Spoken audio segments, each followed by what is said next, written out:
a lot of opening up of spots as a result of that. But I think we will also see in the next coming years some people exiting the industry because they built new facilities based on 2020 demand that's not going to carry forward.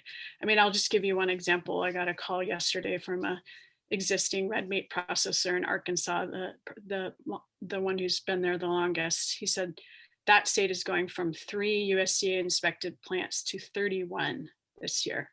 Welcome to MeatsPad, a platform dedicated to sharing breakthrough knowledge that is accessible to the meats industry. These discussions help foster and improve communication and knowledge dissemination within the meat science community. Hello, folks. Welcome back to the MeatsPad podcast. Today, we have a very good friend of ours. We have been pushing this back, I think, since last year, but now I think it's a better time and a good opportunity now that she's more relaxed and I'm done with school. We want to welcome Rebecca Thistlethwaite from the Niche Meat Processing Assistance Network. How are you today? Hi, Francisco. I'm great. Thanks for inviting me here.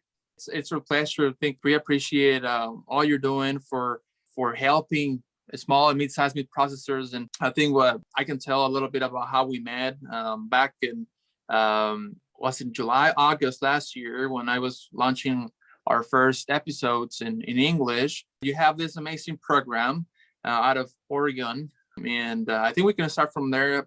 What do you do to help meat processors, small mid-sized meat processors, from your perspective, and how does your organization help them? Yeah. Well, first off, I should say that Francisco is on our advisory board now. So thank you for joining NMPAN and representing Kansas and meat science and all that you bring to the table. NMPAN is a really unique extension program. It's housed at Oregon State University, but we serve a national audience.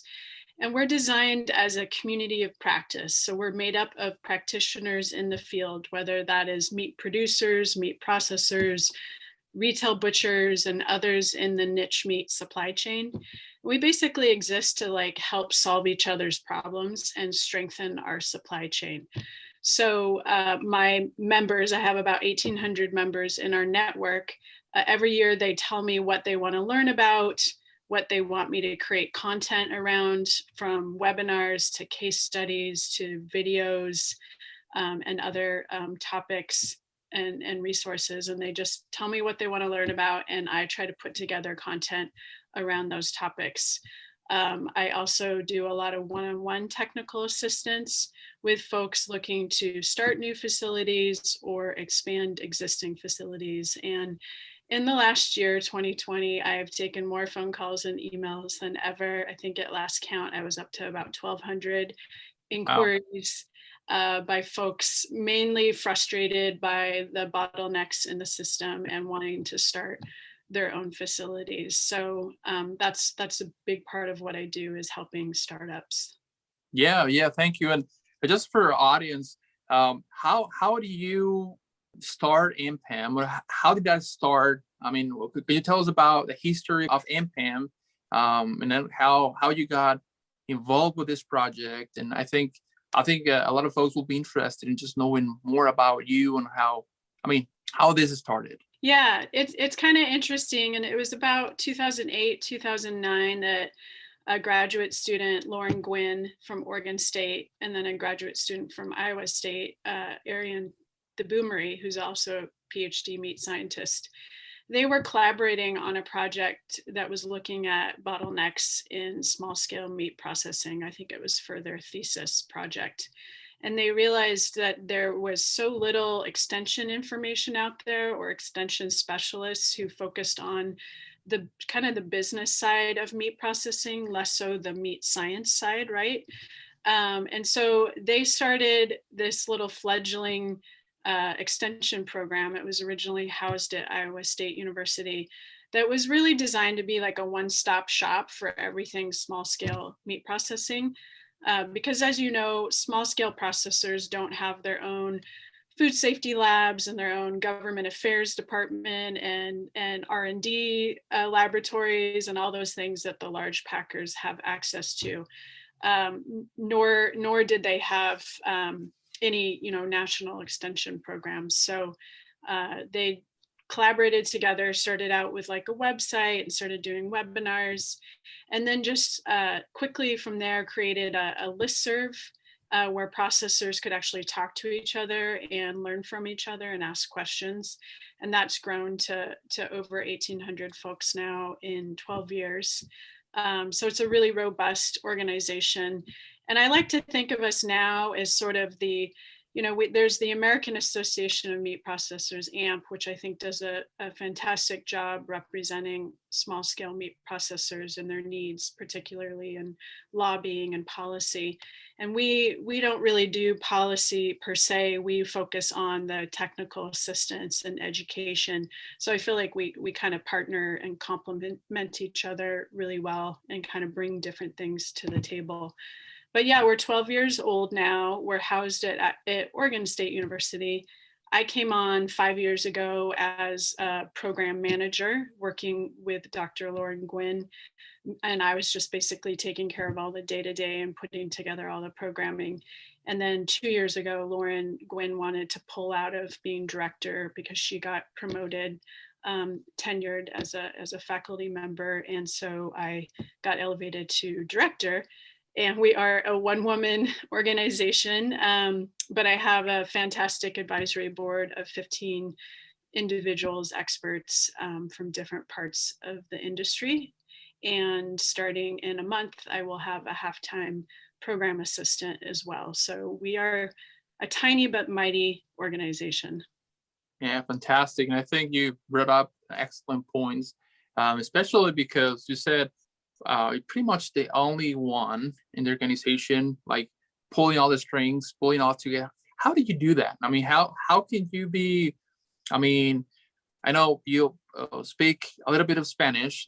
I appreciate that a lot. That you are open to learning about different cultures, being able to do a lot of things. I mean, you have to know a little bit about marketing. You have to know a little bit about processing, and so forth. And I think that you have a very unique profile.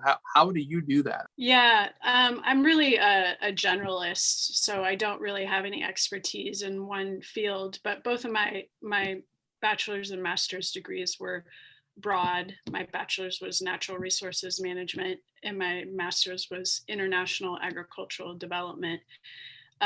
And in finishing my master's degree, I did my research down in Guatemala and did some postgraduate research in Honduras. That's where I became fluent in Spanish. And I started really understanding. It's probably fluent. Yeah, I was fluent. I'm not quite as good anymore. But after that experience, I got to come back to the US and work at a farming incubator in Salinas, California. I worked there for 7 years. And I helped train farm workers how to become organic farmers. And I really focused on teaching them the business and marketing side of things, right. Some production stuff as well.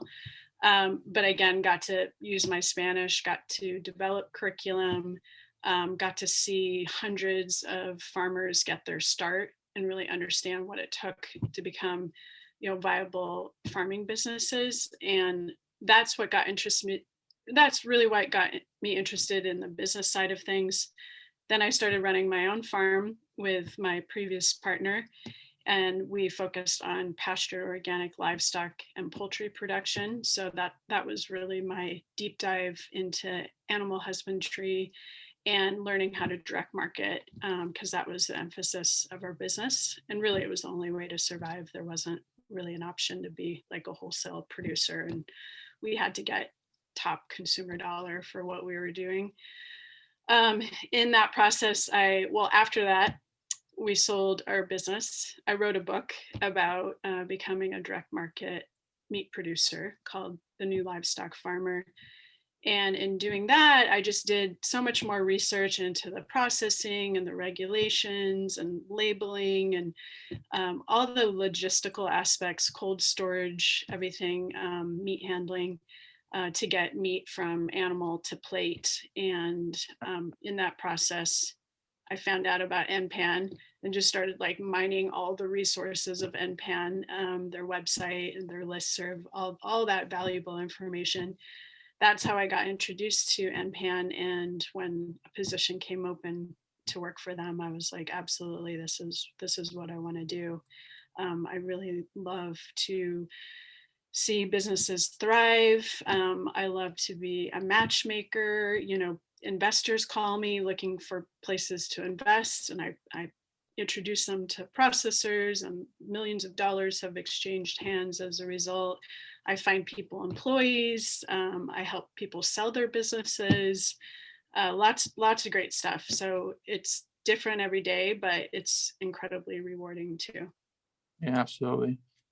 What are you working on right now? I mean, I know you're doing the meat school now. It's all online. Could you please tell us about that? Yeah, absolutely. So a couple years ago, I piloted a project with Colorado State University where we created a short course for uh, startups and beginning meat producers, or meat producers who had never sold meat before, just sold live animals, but wanted to get in direct marketing. So we put together what was called the CSU meat school. We did that for one chunk of time 2 years ago with 50 producers taking that course, and it was hybrid. It was both in person and online, so we could hit people all over the state, and that went really well. That was a pilot, and then we got funded last year by Risk Management Education to take it to a larger scale. It's called the Western Meat School, but really we have folks all over the country and even other countries taking the course. But we focus on Western production. But the course is split up into 3 segments: production, processing, and marketing. And we really try to tackle kind of all the top essential topics you need to learn to direct market meat. And we launched that last fall. We had 650 people take it from at least 6 different countries and almost every state in the United States. And then this year, we took all of that pre-recorded content with Francisco's help and some other folks' help. We turned it into a completely online, self-paced course. So it's called Western Meat School Online, and that's available at any time for people to take. We're going to keep that going for about 2 years, and then we're going to do a live version again in 2 years. So our plan is every other year to offer it live and to kind of freshen the content up to make sure that it's relevant. Yeah, absolutely. And I think you mentioned, a lot of things, but I do want to emphasize in the fact that you guys help small and mid-sized meat processors in the States and also in other places. And I know you guys have an email. Find that very interesting. In that way, people can just send an email, and then you have people that want to address those questions. And yeah, it's called a listserv. It's through Google, but ours is very active. We have over 1,800 people that are part of that listserv now. And it's just a pure learning environment. So people ask a question like, what's your favorite sausage stuffer? What are people using these days that costs less than $10,000? And then all these people will post like, well, I like this brand. I like this brand. Others, there was a recent discussion around some proposed FSIS regulations that would require small meat processors to provide Wi-Fi services to their inspectors. Well, a whole bunch of processors chimed in and said they don't even have access to Wi-Fi where they are. So there's no way they could provide that to inspectors. And so there was a rich dialogue there about how that would be an issue. And people actually sent comments to FSIS as a result of that discussion. So there's just all these really rich discussions about like every topic under the sun, but it's consistently rated as like the most useful thing we provide is this really cooperative, friendly environment for processors to share information with each other. Nice. I think that this listserv that you guys have, I think that's amazing. That's a very good example of, I mean, that you just said about this Wi-Fi problem. And I tell you that if those guys out there that want to learn more about this and just asking questions and mainly not questions sometimes, maybe just comments. So I think that's a very good resource. Could you please tell us or just elaborate more on your website? I think your website has a lot of resources. Yeah, so I try really hard to make it like a one-stop shop, and I'm always adding new content to it. But the way it's designed is there's a tab for beginners, like people who are brand new, thinking about meat processing, whether they're a producer or processor, or perhaps they're even someone with economic development or something who wants to invest in processing. So that's a good place to start if you're kind of new to the world of it. And then there is a tab on rules and regulations and everything from state to federal, as well as custom exempt in there. Then there's one on starting a meat plant. And so that includes a design guide. It includes a business planning guide, feasibility studies. We have the largest archive of feasibility studies from all over the country, workforce development, and financing.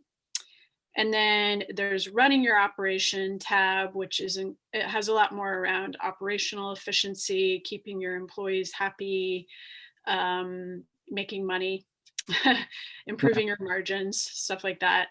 And then there's a tab about mobile slaughter units. So we're really well known for having like all the information around mobile slaughter units. So we have a startup guide, and we have budgets, and we have rules and regulations, and we also have case studies of ones that are in operation or no longer operational. And then there's a couple other, we have a archive of all of our webinars on there and events, because we usually put on a webinar every other month, and we have archive of hundreds of webinars that we've given over the last 10 years. So yeah, there's all kinds of stuff on there. And then something I recently added a few months ago because of the massive influx of inquiries I've been getting is I put a little tab on there to schedule office hours with me. So I have a time scheduling program built in there, and people can book a free half-an-hour consulting session with me to kind of discuss anything related to meat processing, meat startups, and I give them half an hour of free advice. And if they want more consulting, NPAN does also do fee-for-service consulting, where we will pull together a team of consultants to work on things like a business plan or feasibility study. Although we're a little bit tapped out right now on that, that is a service that we also provide. Awesome. I think we almost wrapping up with this conversation, but I do want to know what your thoughts are on this post-COVID era. That, I mean, we didn't see that this is going to end, but I think a lot of people are getting vaccinated. And as a matter of fact, I got my second dose this morning. So I think we're going to see that progress.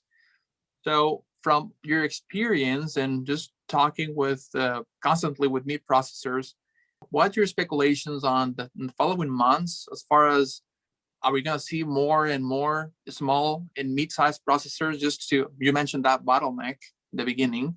Yeah, I mean, last year was crazy demand, and most processors in our network experienced, significant demand increases and revenue increases as well.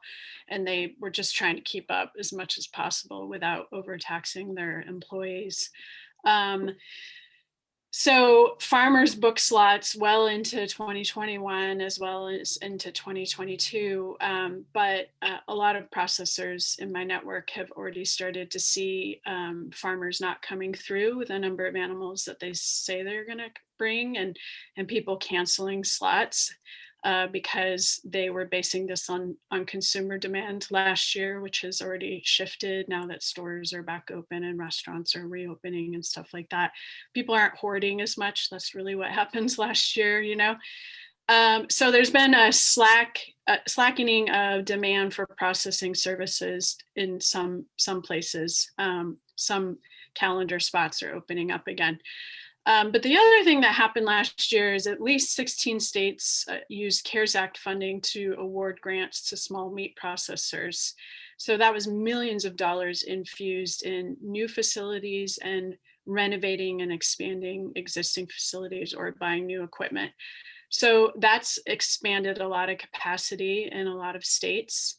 And I think that we're going to see a lot of opening up of spots as a result of that. But I think we will also see in the next coming years some people exiting the industry because they built new facilities based on 2020 demand that's not going to carry forward. I mean, I'll just give you one example. I got a call yesterday from a existing red meat processor in Arkansas, the one who's been there the longest. He said that state is going from 3 USDA inspected plants to 31 this year. And he said there's going to be a lot of cheap equipment for sale in a couple of years, meaning that not all 31 of these facilities are going to survive. And there's going to be a big infusion of federal dollars too this year. There's a couple grant programs that are unrolling this year. So I think we will see less bottlenecks because of all this increased capacity, but I also don't think that there is enough room out there in the market, enough farmer demand for processing services that all of these new facilities are going to survive. The ones that were already in existence, that already knew how to run a tight business, who were efficient, I think that if they expanded or bought new equipment, they will probably do just fine because they know how to run the business. I'm a little dubious and concerned about the startups, however. So that is my prognosis for the future. I think there's going to be something. I mean, you said going from 3 to 31. And obviously, as what you mentioned, the demand that we had last year in 2020, that might not be consistent to what we're going to see this year or next year. So I think we're just looking forward to seeing what's going to happen. And well, I'm just amazed how many phone calls and emails I get from new processors who are like, I can't believe I'm just stumbling upon your resources. You know, I wish I'd known about you years ago, or people who already built new plants who are, you know, just finding out about us. So yeah, I encourage people to check out our resources. If you are thinking about building a new plant, use some of our business planning guides, read some of the feasibility studies, watch the webinars we've done on writing a good feasibility study and business plan, because it's really critical that, you know, before you invest millions of dollars, that it's based on, has a good solid business case, right? And that's really what we're here for. Like, we want to see small and mid-scale processors and producers thrive, right? And so they have to, that has to be built on a good solid business case. And that's really what we're here for, is to help you find those resources to get started and launched, so you survive and thrive. Yeah. Nice. Well, thank you, Rebecca, for your time. This is a bunch of good information for meat processors, and I'm sure that they will benefit from this information. Thank you again for your support, and we'll see you the next time. Thanks for coming. Thank you, Francisco.